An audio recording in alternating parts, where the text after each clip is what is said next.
In this video, I'm going to be teaching you how to fix 90% of the issues inside of your mix within the next 10 minutes. And not only that, it's going to make your mixes easier to actually complete and also faster to complete. So instead of spending 6 or 4 hours on a mix, you can actually spend 1 or 2 hours on a mix, and it's going to be at a much higher level. Imagine that you are a basketball player in 1962, and you have just been recruited by one of the top schools for basketball. So you're really excited. You show up to school, you get to the first practice, and you're stretching, you're getting ready, you got your shoes on, and you're practicing your drills right before practice just to loosen everything up before the practice starts. And then the coach walks in and blows his whistle, says, "Line up on the baseline." You run over there with all of your collegiate buddies that you're really proud of to be, a college kid now. You then sit there and are ready for the coach to begin practice. And the coach walks over, grabs one of those plasticky, chairs that you sat on in middle school, sets it down in front of the team, sits down, and starts taking off his shoes. And he looks up and he says, "All right, lesson 1, how to tie your shoes." And then you notice all of the upperclassmen around you just immediately start taking off their shoes. And you swear this has to be like some weird freshman initiation thing.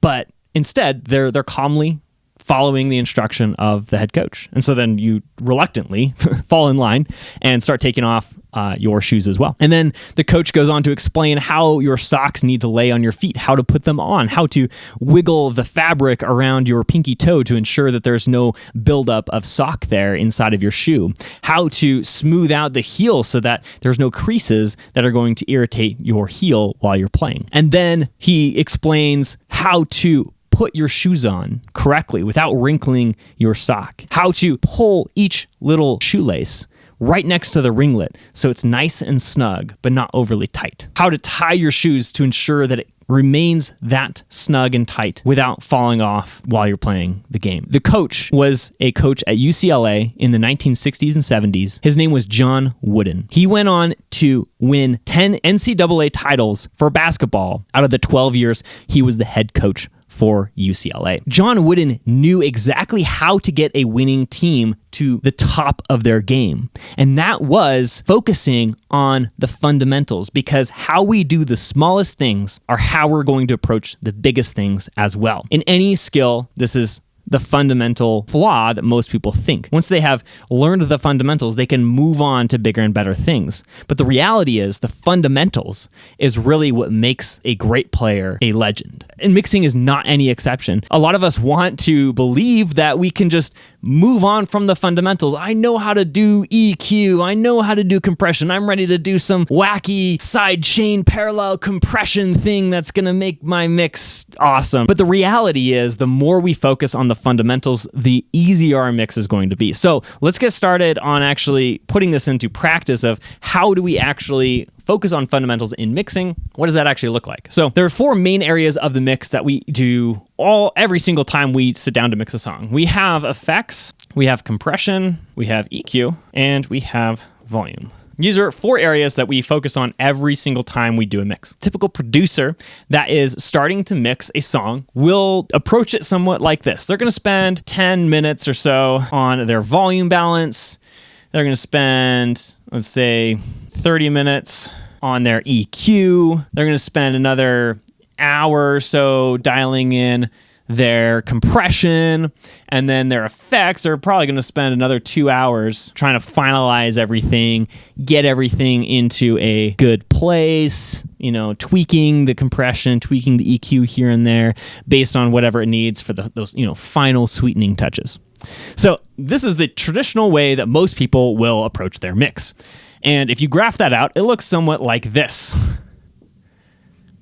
where you have a little itty bitty time that you're spending on the fundamental of your mix, and then way too much time on the effects part of your mix, which is really the last 1% of your mix. The volume is 90% of your mix. Does this make sense? Do we really want to spend only 10 minutes on the part of our mix that's going to make up 90% of it? So instead, I'm going to propose that there is a better way to approach your mix. And it's going to look something like this. You have your time that you spend in your mix. So your volume, you're going to spend 1 hour on the volume part of your mix. EQ, spend 30 minutes. Compression, do 20 minutes. And then 10 minutes on effects. The point here is not to dial in these numbers exactly. The point of this is the volume should retain 90% of your effort. Throughout your mix, you should be spending the majority of your time nailing this, because once you nail the volume balance, everything else will just fall into place. And as long as you know the basics of the rest of this pyramid, everything is going to be so much easier for you. The first time I had produced something that I was actually at a professional level, I brought it to my wife and I was like, hey babe, you gotta check this out. And I hit play because I'm super stoked about how this mix turned out. And she listens to it, and then about 30 seconds into it, instead of her usual like, oh, that's cool, babe. Instead of that, she looked at me wide-eyed and she said, babe, that actually sounds like a real song. So apparently, and nothing else I did before that sounded like a real song. But, well, setting that aside, the whole point is that's the reaction that you're going to get when you get this volume balance correct. If you get the volume balance correct, everything else is just going to fall into place inside of your mix. And ultimately, that is what's going to sound professional, because the issue is that when we're listening to a mix, if anything is off with the volume balance, we can't get past that to actually appreciate any other part of the mix. Because if the bass guitar is just way too loud, or it's going to distract us from the vocals, it's going to distract us from the kick drum, it's going to distract us from the guitars. We're not going to be able to focus on anything else. And so that is why this is so critical to get right first. With that said, if you want more help with these middle sections, the EQ and compression, then once you have your volume balance right, you've focused on it enough, you're ready for the EQ and compression section, and you struggle with this, then make sure you're picking up my EQ and compression guides down below. It is my free gift to you for watching this video. And then leave me a comment down below. How long does it take you to finish a mix? I want to know, an hour, 2, 3, 4, how long does it take you to finish a mix? Not production, just the mix part. Lastly, if you enjoyed this, then don't forget to subscribe and like it, because I post videos all the time trying to help you get better and more professional mixes. So if you want more of this, then don't forget to subscribe. All right, with that said, thanks for watching, and I will see you in the next one.